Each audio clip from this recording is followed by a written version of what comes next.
Okay, so you guys sent in some fascinating stuff from Skip LaCour this time. Yeah. Excerpts from his book, Thinking Big 2, Aspiring to a Higher Level of Bodybuilding Achievement. Mm-hmm. So for this deep dive, we're going to kind of zero in on the mindset and the strategies to reach your bodybuilding goals, Right. especially for those of you committed to the natural route, no drugs. Exactly. Yeah. Yeah, and it's interesting because we've got these insights from LaCour, Mm-hmm. and while he's really focused on that higher level of bodybuilding, Right. what I think is so compelling is how much of what he talks about can be applied to any big goal, Totally. any significant ambition you have. Yeah. And I think that's what we're going to try to tease out here today. Yeah. It's not just for the hardcore lifters. Right. We want to pull out the truly actionable stuff from LaCour's approach. All right. How to concentrate your energy, Yeah. how to tap into that courage you need, Mhm. and then equally importantly, how to build a strategic roadmap. Yeah. So it's like a shortcut to that winning mindset. Exactly. No matter where you're starting from or what goal is on your radar. I like that. A shortcut to a winning mindset. Yeah, right. Mm-hmm. Okay, so let's jump in. Let's dive in. Where do we start? So LaCour kind of kicks things off with this idea of focused intention. Okay. And I think that's such a foundational idea, right? Yeah. It's really about directing all your resources, all your energy, your concentration, your efforts Mm-hmm. toward that one dream Okay. that really resonates with you. That singular dream. That singular dream, yeah, rather than kind of spreading yourself too thin. Right. So many people fall into that trap. Yeah, They're trying to do too much at once. absolutely. And it's also about not just passively wanting it. Yeah. LaCour's very direct about that. You need courage. Mm-hmm. You need a plan. Yeah. It's one thing to kind of wish for it, Uh-huh. but to map out the steps to make it real. Yeah. What are those steps? Yeah, what's he talking about there? He's talking about a very detailed plan of attack. It's not just the big milestones, but the specific actions Yeah. within those milestones. Right. What exactly are you going to do day in and day out? You're right. And I think he uses his own story as a great illustration of this in action. Yeah, tell me about that. So he describes himself as this prematurely balding 27-year-old grocery store worker, Okay. right? Humble beginnings. Yeah, humble beginnings. And he transforms himself into a national champion bodybuilder, Yeah. a successful author, Wow. a respected voice. Okay. And I think that transformation really emphasizes his point Yeah. that significant change is possible, Yeah. but it really underscores the need for that focused intention and a solid plan. It really highlights the active role you have to take in your own progress, right? Absolutely. Yeah. And he's very direct about that. Yeah. You can't just sit back and hope for the best. Right. You have to initiate change. Mhm. You have to actively drive your own progress. Yeah, and he actually says this. He's like, Yeah. my book's a tool, Yeah. but only if you use it. Right? You got to put in the work. Right, and that brings us to those exercises right in the first chapter. Mm-hmm. What kind of questions is he posing Yeah. to get you thinking actively? So right off the bat, he's asking you to understand why you're engaging with this material in the first place. Yeah. What outcomes are you hoping for? Uh-huh. What would make this deep dive worthwhile for you? Yeah, so it's really getting at that why, right? Yeah, establishing that personal connection Yeah. to the information. It's not just about the initial spark of motivation either, is it? No, not at all. He wants you to set a completion goal, Yeah. a time frame, Mm-hmm. to not just read this stuff, Right. but to put it into practice. Yeah, put it into action. That's such a good idea. Yeah. How does that help? How does setting that deadline help? Well, I think that deadline creates a sense of accountability. Okay. It takes it from this kind of abstract desire Right, to something concrete, something time-bound, right. and that naturally focuses you, right? It does. It encourages you to prioritize. Mm-hmm.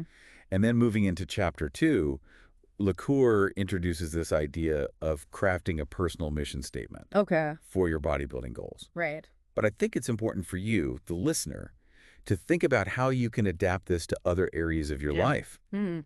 It's about defining those long-term objectives in whatever domain you're focused on. Okay, so in bodybuilding, what would that look like? So it could be envisioning your ideal physique, right? Mm-hmm. What level of competition are you aiming for? Right, Or maybe it's a certain level of personal satisfaction. right. Just feeling really good about your body. Exactly. And then he goes on to push you to identify the most important long-term objective.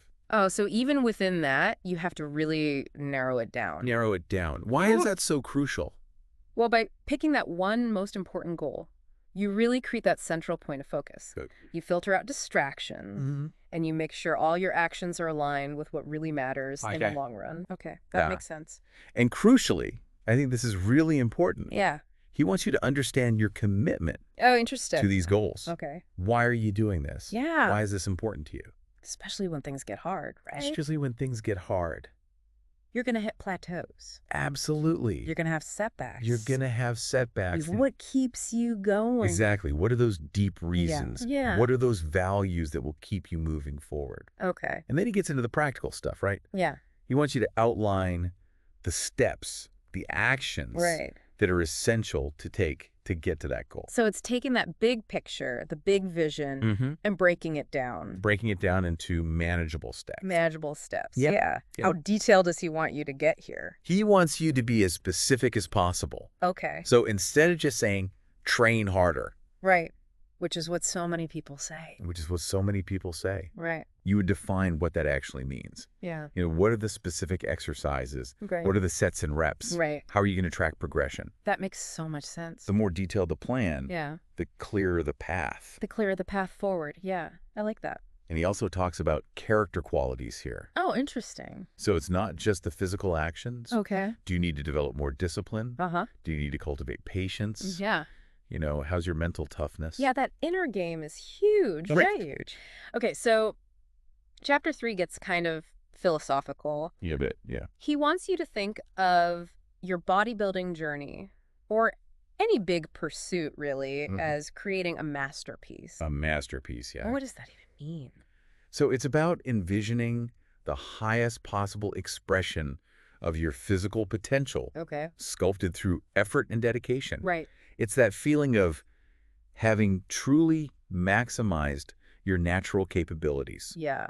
And importantly, Cour asks you to connect with how achieving that masterpiece would make you feel. Okay. Like, what is that sense of accomplishment? Yeah. That emotional reward that's going to fuel you through those challenges. Yeah. Because there will be challenges. There will be. Now, Cour also addresses something that comes up a lot in the natural bodybuilding world. Yeah. What's that? It's that comparison to guys who use drugs. Right. A lot of natural bodybuilders feel Without- like their achievements are overshadowed. Absolutely. Yeah. They're not getting the same recognition. Right. And it can be disheartening. Yeah. What I find so insightful is how he approaches this. Yeah. He really argues against what he calls a weak and oppressed mindset. Oh, that's interesting. Yeah, so instead of dwelling on the perceived disadvantages, Right. he wants you to feel strong and empowered Okay. in your commitment to natural bodybuilding. I like that. It's a mental shift. It's a mental shift. Right. Absolutely. Okay. Yeah. This is what I'm committed to. I'm not going to worry about what everyone else is doing. Focus on what you can control. Right. And he connects that to what you can control. Yeah. Your effort, your knowledge. Mhm. He suggests exhausting every avenue of natural training. Okay. Nutrition, supplementation, mindset, So maxing out your natural potential. right, before even thinking about Exactly. what others are doing. Yeah. Which takes us to chapter 4. This idea of crafting and empowering identity. Yeah, this is so cool. What's he talking about here? So he's suggesting that you actively choose your heroes and role models. Okay. And not just in bodybuilding, but in any field. Uh-huh. What qualities do you admire in them? Okay. And then, what's really interesting, Yeah. he suggests actually dissecting those qualities. Oh, wow. What makes those individuals special? And what are you supposed to do with that information? So you're supposed to take those traits, Okay. the ones you really admire, Mm-hmm. and consciously work on integrating them Okay. into your own mindset and approach. So it's like a mental blueprint for success It is, yeah. based on people you respect. Absolutely. I love that. That's a great idea. And his chapter also has the working hard exercise. Oh, yeah. Tell me about that. So this exercise is about defining what working hard actually means Yeah. at different stages of your journey. Okay. So, for example, what does working hard look like to simply maintain your physique Right. versus what does it look like to make gains Okay. or to prepare for a competition? So you're basically leveling it up. You're leveling it up. Right. Yeah, and by outlining those levels, Yeah. you get a much clearer understanding of what's required. So you're not just saying, I'm going to work hard. Right. You're defining what that means. Exactly. It's like each step. Yeah, and the value here Yeah. is that it forces you to honestly evaluate what you're currently doing. Right. You have to ask yourself, Mm, is it effective? okay. And it helps you create a framework for follow-through. It's all about taking responsibility for that effort, right? Totally. Okay, so he really stresses the need to be precise with your standards. Yes, he does. What does he mean by that? So instead of a vague goal like, I'm going to do some cardio, Right, which again, so many people do. which so many people do, Yeah. he wants you to set specific parameters. Okay, like what? So something like, I will do 30 minutes of high-intensity interval training Okay. on the treadmill 3 times per week, Mm-hmm. maintaining an average heart rate within this zone. Oh, wow, so specific. Specific Okay. and a peak speed of X. So you're really laying it all out there. We're laying it all out. Yeah. And that creates accountability. Right, you can't fudge it. You can't fudge it. Yeah, I love that. And that makes it so much easier to track. Oh, okay. Are you actually meeting your own standards? Yeah, and he makes a really crucial point here. Yeah. He says, never lower your standards without adjusting your expectations. Right, because you can't expect the same results. Right, you can't get something for nothing. Exactly. You got to put in the work. Right. Okay, so shifting gears a little bit. Mm-hmm. Chapter 6 focuses on examining your beliefs, Yeah. especially about what's achievable naturally. Right, without drugs. Yeah. And he wants you to question everything. Yeah, question those assumptions. Don't take anything for granted. Right, yeah. Yeah. What are some of the limiting beliefs he talks about? So he talks about 2 that I think are really common. Okay. The first is this tendency to overestimate your training knowledge. Okay. And the second is this often underestimated importance of nutrition. Oh, interesting. Yeah, so many people focus on training but neglect nutrition. Yeah. And why do you think he highlights this imbalance in knowledge? I think his point is that so many bodybuilders, regardless of their experience, they feel really confident in their training routines. Mm-hmm. You know, they're always chasing the latest exercises, the latest techniques. Yeah, newest fad. Right. But they may not have the same depth of understanding Right. when it comes to nutrition. The subtleties of nutrition. The subtleties, exactly. Yeah, nutrient timing. Yeah, macronutrients Like that. and specific dietary strategies that can make a huge difference A huge difference, right? for natural muscle growth and recovery. Right. So then Chapter 7 builds on this, Mm-hmm. focusing on reversing those pitfalls. Right. How do you do that? So he advocates for honest self-assessment. Okay. Really taking a look at your strengths and weaknesses Yeah. in both training and nutrition. Mm-hmm. So where's your knowledge lacking? Okay. And then actively seeking out information to improve, So it's about identifying those gaps, right? identifying those gaps, And then working to close them. and working to close them. Yeah. He emphasizes finding credible sources, Mm-hmm. research-backed information, Right. experienced coaches, proven methodologies. Yeah. You don't want to be taking advice from just anyone. Right. You want to be discerning Right. so that you can strengthen those weaker areas. Yeah, so you can really accelerate your progress. Exactly. And then he brings up a huge topic, fear. Yeah. Chapter 8, fear. Fear. What kind of fear is he talking about? He zeroes in on the fear of failure, Mm-hmm. and he argues that this is what keeps so many people Yeah. from even starting. Starting or giving their best effort. Yeah, they're so afraid to fail. Right. They don't even try. Well, they sabotage themselves? Yeah, he uses this great example of a batter at the plate Yeah. focusing on how to avoid striking out Right. Preparing for failure instead of visualizing a hit. instead of success. Right. And how does that apply to bodybuilding? I think he's suggesting that a lot of natural bodybuilders, unconsciously, Yeah. they focus on those perceived limitations Okay. of building muscle without drugs. Right. That narrative of, it's too hard. Mm-hmm. I'll never look like those guys. Yes, so they're setting themselves up for failure They're setting themselves up. from the start almost. From the start, yeah. By focusing on those limitations. Yeah, exactly. And some people might be listening to this and thinking, well, I don't really have any fear holding me back. Right. But Cour makes this really interesting point. Yeah. He says it's normal to have fears. Absolutely. It's all about acknowledging them, Right. understanding them, Mm-hmm. and then working to overcome them. And that's where Chapter 9 comes in. Okay, what's Chapter 9? Chapter 9 is all about asking better questions. Oh, interesting. Yeah, so instead of asking questions that reinforce those limitations, Right. you ask questions that open up possibilities. Oh, okay. He uses a great example of the lack of magazine coverage Oh, yeah. for drug-free bodybuilders. This is something people complain about all the time. They do. Yeah. So instead of the question, why do the guys who use drugs get all the attention? Right. He says, ask yourself, Yeah. if I build an incredible natural physique, Mm-hmm. what are some innovative ways I can gain exposure? That is a complete shift. It is, yeah. It's a shift from being a victim to being empowered. Absolutely. I love that. That's so powerful. And he gives lots of examples of common concerns. Okay, like what? So, for example, instead of complaining about the difficulty of training naturally, Mm-hmm. he says, ask, what benefit do I gain by dwelling on that difficulty? How can I focus on the advantages?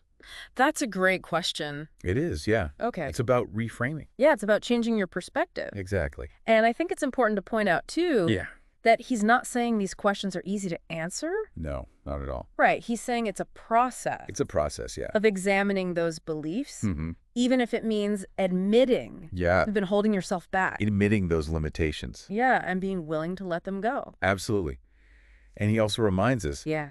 you tend to find what you look for. Oh, that's so true. Yeah, so consciously seek out positive information, Right. inspiring examples, Mm-hmm. proven strategies for success. Absolutely. And this is where our community comes in. Yes, exactly. Right. Surround yourself with the right people. The right people. Yeah.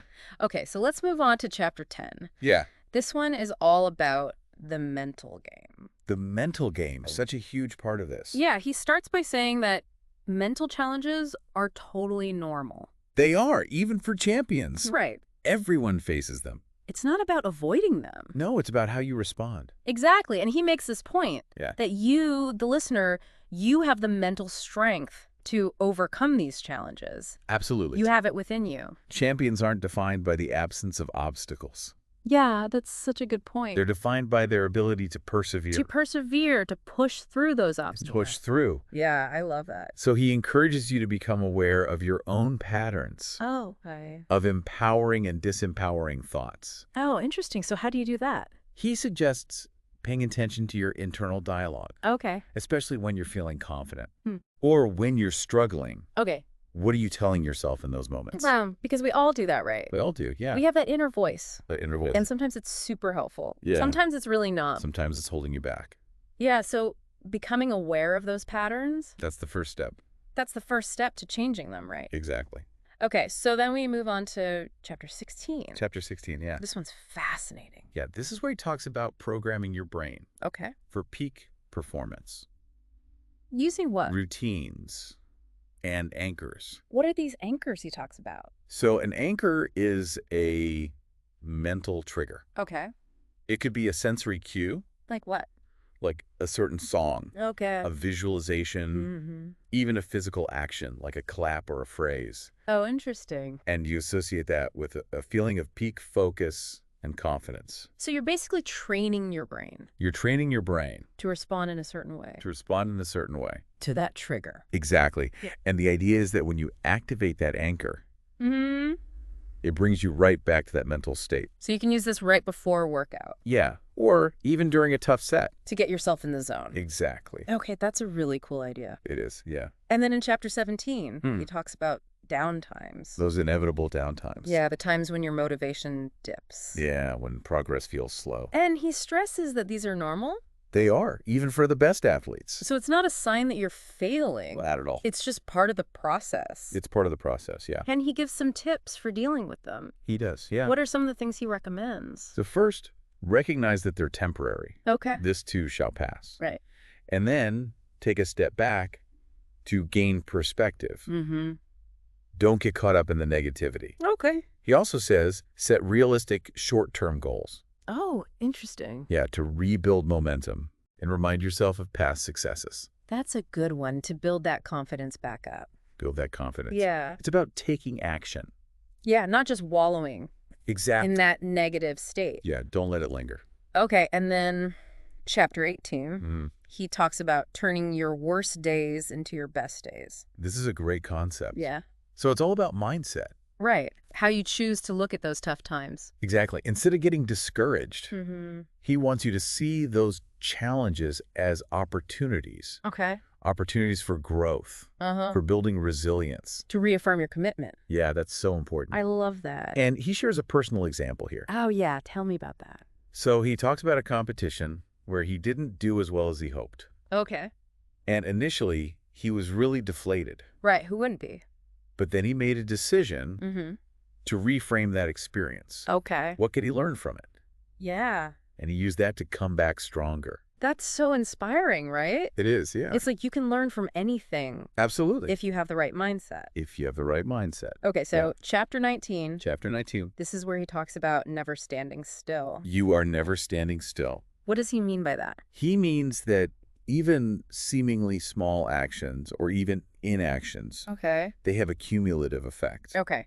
on your momentum. So it's like the little things add up. The little things add up. Yeah. Whether they're positive or negative. Exactly. So those consistent positive habits, Mhm. they build progress But then neglecting things, even small things. that creates a drag. Yeah, like that friction. Yeah, friction. It slows you down. It slows you down. Okay, that's a really good point. And he also talks about the importance of anticipating challenges Okay. and developing strategies to overcome them in advance. So you're not caught off guard. You're not caught off guard Yeah, that makes sense. because that helps maintain belief and momentum. Right, you're not thrown off Exactly. when those challenges inevitably arise. Yeah, they're going to come up, They are. but you're prepared. You're prepared. Okay. Chapter 20 poses a really interesting question. Yeah, this one's provocative. Does striving for a balanced life Hmm. sabotage big goals? It's an interesting question. It is, especially in bodybuilding. Right, because it's so demanding. Right. It requires a lot of you. Yeah. What's his take on that? So he argues that achieving those exceptional results, Mm-hmm. it often requires sacrifices. Okay. You have to prioritize. You can't do it all. You can't do it all. Yeah. And he's very open about his own experiences Yeah. during his competitive years. Mm-hmm. It was a very focused lifestyle. Okay. And he acknowledges there were trade-offs. Yeah. But he emphasizes that the long-term fulfillment Right. of achieving those goals Mm-hmm. has been immensely rewarding. So it's worth it It's worth it. in the end. Yeah, if those goals are truly important to you. Yeah. And I think he's encouraging the listener Mm-hmm. to really consider what their priorities are and to be willing to embrace those sacrifices. To embrace the sacrifice. Oh, what long-term fulfillment. Yeah, instead of always chasing Instant gratification. instant gratification. Yeah, Right. that short-term pleasure. Yeah. Okay. So chapter 21 offers a different perspective. Yeah, a more optimistic one. Plateaus don't have to be permanent. That's right. You're not stuck. What's the key to breaking through them? It all comes down to continuous learning. Okay. Improving your execution. In training and nutrition. In training and nutrition. Yeah. Those fundamentals. Pain's fundamental. There's always more to learn. Always more to learn. Always something to improve. Always improving. And then chapter 22, Yeah. he gets into risk-taking. Calculated risk-taking. Right. So being willing to step outside that comfort zone. Yeah, try new things. Experiment.